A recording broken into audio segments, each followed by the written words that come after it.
Welcome to your next session of the course.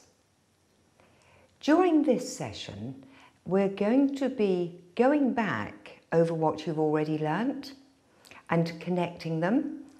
You'll remember that the entire emphasis of this course is that absolutely everything in the universe is connected. And what I'm going to do is I'm going to go through two separate case histories, and I'm going to highlight for you the previous sessions that we've had. So during these case histories, I'm going to be making you aware when dehydration alert shows in a case history, where the natural rhythms show up that we live amongst, where the 5 elements show up, as they frequently do in the case histories, Herring's law of cure, where we can see which direction the disease picture is moving in, looking to see if there's been suppression, looking to find acute episodes, and looking at the chronic picture. The significance of the temperature of a person's body and of their pH. We'll be looking for that as well. We'll be looking at the blood sugar levels relating to energy, concentration, memory, that sort of thing. We'll also be looking for the tubercular taint that I spoke about.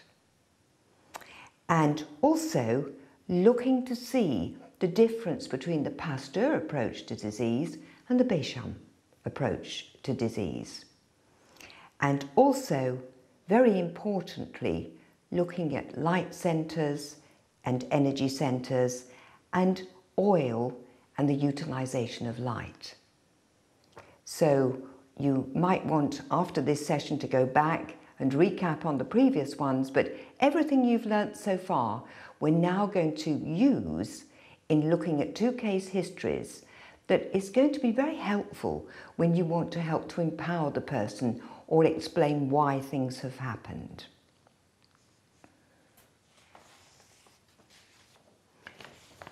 Firstly, I would like you to just turn off your DVD and pick up your case history, which is case 1 of Alex, and just read that through to acquaint yourself before we come back, and then I can proceed by drawing attention to those particular subjects that I've just highlighted.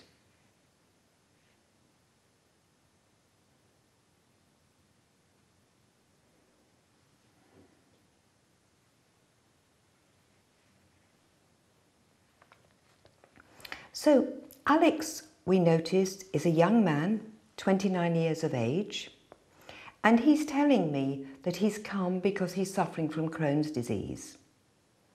This is situated just at the very beginning of his colon.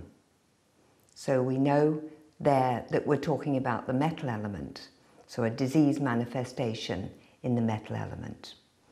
He has very low energy, and this would be expressed also in terms of his blood sugar. So one would be led to look at that.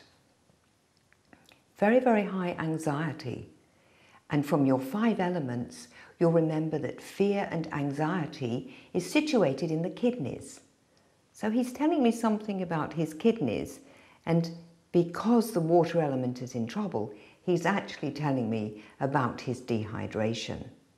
So just in the first few words, I'm aware that this young man is on dehydration alert.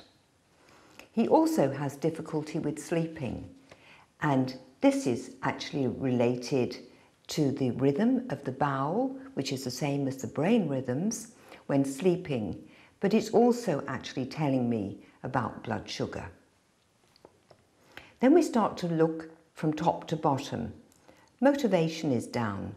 Well, if blood sugar and energy are down, and he's spoken about very low energy, the higher aspects of ourself tend to be the ones that suffer firstly.